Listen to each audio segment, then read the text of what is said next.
सूत्र बोलिए, न कर्मणान्य धर्मत्वात्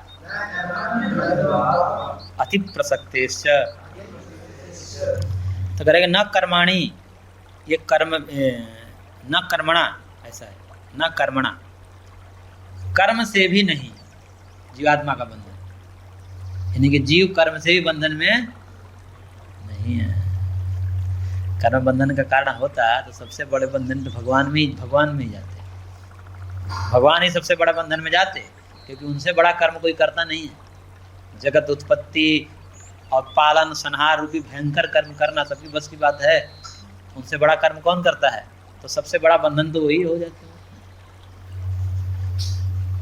तो करेंगे न कर्मणा, कर्म से भी बंधन नहीं है, कर्म के निमित्त से भी बंधन तो स्वीकार नहीं है आत्मा में। क्यों? क्योंकि अन्य धर्मत्वात्, कर्म भी किसी अन्य का धर्म है। कर्म किसे होता है? क्रिया कोई तो कर्म करते हैं, कर्म किसका धर्म है?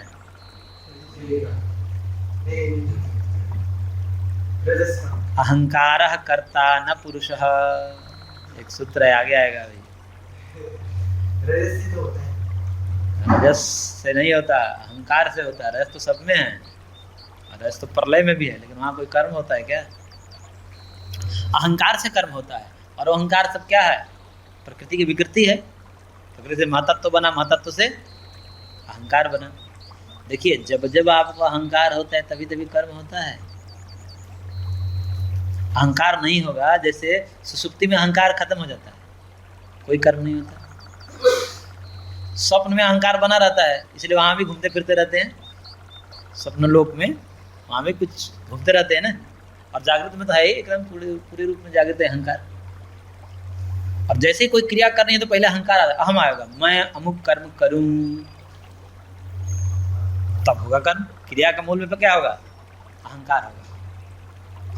इसलिए भगवान भी जब जगत रचना करते हैं तब उनमें अहंकार आता है। तो करें कि भगवान भी अहंकारी हो गए। एको हम बहुश्याम प्रजायेय, मैं एक हूँ। भगवान उब गए प्रलय में, अकेले बैठे बैठे क्या करें, चलो खेल खेलते हैं, चलो खेल खेलते हैं। किसी को कुछ बना देते हैं, किसी को कुछ बना दे, फिर बैठ के सबका वो कर देखते हैं। तो एक को हम, जैसे ही उनको अहंकार आया रचना शुरू हो गई भगवान के अहंकार से। वो संकल्प भी है, भगवान का संकल्प ही अहंकार है।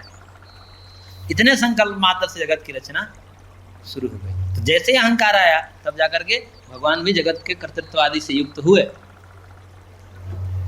ऐसे ही जीव में भी है, लेकिन जीव का अहंकार जीव पर हावी हो जाता है, भगवान का अहंकार भगवान पर हावी नहीं होता। ये अंतर होता है। हमारे वाले अहंकार खा सकते हैं।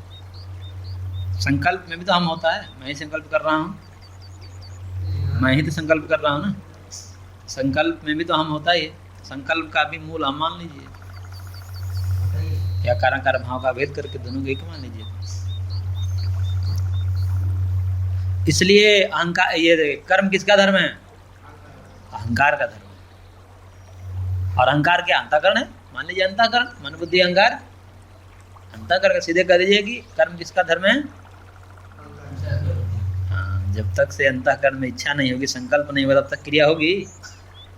क्रिया होगी नहीं। इसलिए कर्म भी अंतःकरण के धर्म होने से तो फिर वही प्रश्न हो जाएगा, अति प्रसक्तिश्च। भाई किसी का धर्म किसी को बंधन में डालने लगेगा तो फिर तो किसी का कर्म किसी को बंधन में डाल दे। अंतःकरण का बंधन पुरुष को हो जाएगा तो फिर जो बद्ध जीव है उसके कर्म मुक्त जीव को भी कारण बन जाए, तो मुक्ति वाले भी बंधन में आ जाएंगे, अति प्रसक्ति हो जाएगी फिर तो। इसलिए कर्म से भी बंधन नहीं है। भाष्यकार कर रहे हैं, नहीं विहित निषिद्ध कर्माणाम अपि पुरुषस्य बंधः कर्माणाम अनात्म धर्मत्वात्। ये करेंगे जो विहित निषिद्ध कर्म है ना, यानी कि पुण्य पाप कर्म, जो विहित है वो पुण्य है, जो निषिद्ध है उसे पाप कहते हैं। जो वेद विहित है वो पुण्य कर्म है, और जो वेद निषिद्ध है वो पाप कर्म है। करेंगे इन पुण्य पापों से भी बंधन नहीं होता। देख रहे हैं, पुण्य पापों से भी पुरुष का बंधन नहीं है। क्यों? क्योंकि कर्माणाम अनात्म धर्मत्व है, ये सारे कर्म जो है अनात्म धर्म है। अनात्म क्या है? अंतःकरण है। अनात्मा यानी कि जड़ का धर्म है, अंतःकरण का धर्म है। और करेगा अंतःकरण अन्य है ना, भिन्न है ना आत्मा से। आत्मा भिन्न है, आत्मा चेतन है, अंतःकरण जड़ है। आत्मा त्रिगुणातीत है और अंतःकरण त्रिगुणात्मक है। आत्मा अपरिणामी है और अंतःकरण परिणामी है, तो ये सब दोनों भिन्न हैं। तो करेंगे अन्य धर्मेण साक्षात अन्यस्य बंधे च मुक्तस्य भी बंधापत्ते है। वही बात कर रहे हैं कि यदि अन्य के धर्म से साक्षात अन्य का बंधन स्वीकार कर लिया जाए तो फिर तो ऐसा कह दिया कि मुक्त का भी बंधन आ जाएगा, क्योंकि बंधन वाले जो व्यक्ति हैं उनके कर्म को उसमें डाल दीजिए। जैसे यहाँ अंतःकरण का धर्म को पुरुष में डाल रहे हैं, दोनों भिन्न भिन्न हैं, तो फिर तो कहीं का कहीं चला जाएगा, फिर तो मुक्ति और बंधन में सब भेद ही मिट जाएगा, तो बंधन वाले मुक्त हो जाएंगे। इसलिए अन्य का धर्म अन्य के प्रति कारण नहीं हो सकता।